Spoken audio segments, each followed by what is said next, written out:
سے سلیمان علیہ السلام کا ذکر ہے، وہ داؤد علیہ السلام کے وارث تھے، بیٹے تھے، اور انہیں پرندوں کی بولیاں سکھائی گئیں۔ جنات اور انسانوں کے لشکر کا ایک فوجی ڈسپلن کے ساتھ ان کے پاس حاضر رہتے تھے۔ وہ جو ان کا لشکر تھا نا، اس میں انسان بھی تھے، جن بھی تھے، اور اس کے اندر پرندے بھی تھے۔ ان کا لشکر تھا، وہ ہمیشہ ان کے پاس رہتے تھے کہ حضرت سلیمان ایک دن اسی طرح نکلے، کہف پڑ گیا تھا، بارش نہیں ہوتی تھی، تو حضرت سلیمان باہر میدان میں نکلے دعا کرنے کے لیے، خشک سالی تھی۔ تو جب آپ گئے تو ایک چیونٹی اپنے پر پھیلا کے دعا مانگ رہی تھی۔ تو رب کریم نے فرمایا سلیمان آپ واپس چلے جائیں، بارش آ جائے گی پر آئے گی چیونٹی کی دعا پہ۔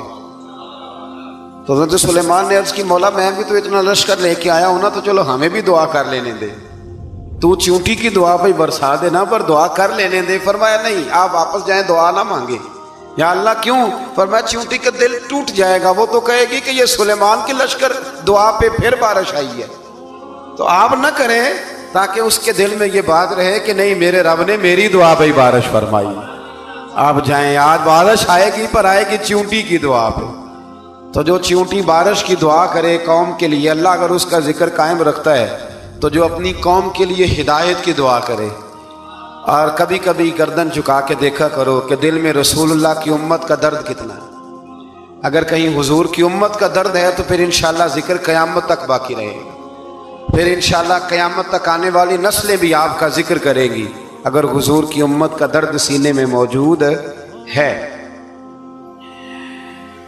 اسی طرح سے پھر حضرت سلیمان کے لشکر میں نا ایک ہدہد نامی پرندہ بھی تھا، لشکر کا کارکن تھا، پرندہ ہدہد غائب تھا۔ تو حضرت سلیمان کہنے لگا کدھر گیا وہ ہدہد؟ نظر نہ آ جایا سخت سزا دوں گا، یہاں تو کوئی اچھی خبر لائے گا، چونکہ وہ ہدہد پرندہ جاتا تھا تو خبریں لا کے دیتا تھا، ورنہ سزا دوں گا۔ اتنی دیر میں ہدہد بھی آ گیا۔ تو یہ پرندے جو کارکن ہوتے ہیں بڑے سیانے ہوتے ہیں، کبھی بندہ ناراض ہو تو صحیح خبریں لے آتے ہیں، تو صحیح خبر لے کے آ گیا۔ آتے ہی آ کے بیٹھا تو اس نے حضرت سلیمان علیہ السلام نے کہا کہاں تھے؟ عرض کرنے لگا حضور میں ملک سبا گیا تھا، وہاں ایک عورت حکمرانی کرتی ہے، اس کا نام بلقیس ہے، بہت بڑے تخت پہ بیٹھتی ہے، 80 گز اس کا تخت لمبا ہے، 40 گز چوڑا ہے، اور شاید 80 مان کے 80 ٹن اس کا وزن ہے۔ تو حضور وہ سورج کو پوچھتے ہیں۔ حضرت سلیمان نے فوراً خط لکھا، فرمایا جا کے اسے میرا خط دے دو کہ یہاں تو کلمہ پڑھ کے ہماری فرما بردار بن جائے، ورنہ تیار ہو جائے، جو اللہ کے غیر کو پوچھتے ہیں ہم ان کے خلاف جنگ کریں گے۔ وہ جب لے کے گئے نا خط، یہ حدود گیا تو وہ میٹنگ کر رہی تھی، اس کے وزیر مشیر سارے بیٹھے تھے، اس نے جا کے خط پھینک دیا ملکہ بلقیس کی جھولی میں۔ اس نے خط پڑھا تو ڈر گئی، وزیروں کو بلایا۔ حضرت سلیمان، قرآن کہتا ہے حضرت سلیمان نے کہا تھا خط پھینک کے نا تو سائڈ پہ ہو کے سننا وہ کیا کہتے ہیں۔ بندوں کے لیے منع ہے، پرندوں کے لیے جائز ہے۔ بندوں کے لیے منع ہے سائڈ پہ ہو کے سننا، ہاں جس کی جاسوسی کی ڈیوٹی ہو، کفر کی جاسوسی کی، اس بندے کے لیے بھی جائز ہے۔ تو یہاں ایک تو وہ پرندے تھے، دوسرا کفر کی جاسوسی کر رہے تھے، سائڈ پہ ہو کے سننے لگے۔ تو ملکہ بلقیس کہنے لگی اب کیا کرنا ہے، یہ خط آیا ہے۔ تو وہ کہنے لگے ہم تیار ہیں، آپ حکم کریں، ہم لڑنے کو تیار ہیں، لڑیں گے۔ وہ کہنے لگی نہیں تیزی نہ دکھاؤ، قرآن مجید کہتا ہے کہ وہ کہنے لگی جب لڑائیاں ہوتی ہیں تو شہر تباہ ہوتے ہیں، ملک کھنڈر بن جاتے ہیں، لڑائی مسئلے کا حل نہیں ہے۔ انہوں نے کہا کہ میں نبی ہوں، تو ایک دفعہ آزما لیتے ہیں کہ نبی ہیں کہ نہیں، معاذ اللہ آزما لیتے ہیں۔ کہا کیسے؟ کہنے لگی تحفے تائے بھیجتے ہیں، اگر مال پر دل للچا گیا تو پھر نبی نہیں بادشاہ ہے، اور اگر مال پر دل للچایا نہ تو پھر اللہ کے کامل بندے۔ یہ فرق اس نے اس وقت بیان کیا۔ اس نے 500 کنیزیں، 500 غلام، بڑے شاندار لباس پہنا کے، 500 گھوڑا بڑا تگڑا، اس کے اوپر مال و اسباب رکھ کے تیاری کرا کے حضرت سلیمان کی طرف بھیجا۔ ہدہد پہلے سے خبر لے کے آ گیا، حضور اس نے یہ پروگرام بنایا ہے۔ وہ جب آیا سارا کچھ تو حضرت سلیمان دیکھ کے جلال میں آ گئے، فرمانے لگے اسے جا کے کہہ دو تو مجھے کیا تحفے بھیجے گی، میرے رب نے مجھے مالا مال فرمایا ہوا ہے، انہیں مالا مال کیا میرے مالک نے، جا اسے جا کے کہہ تو کیا تحفے دے گی۔ جب رب دیتا ہے تو پھر کوئی کمی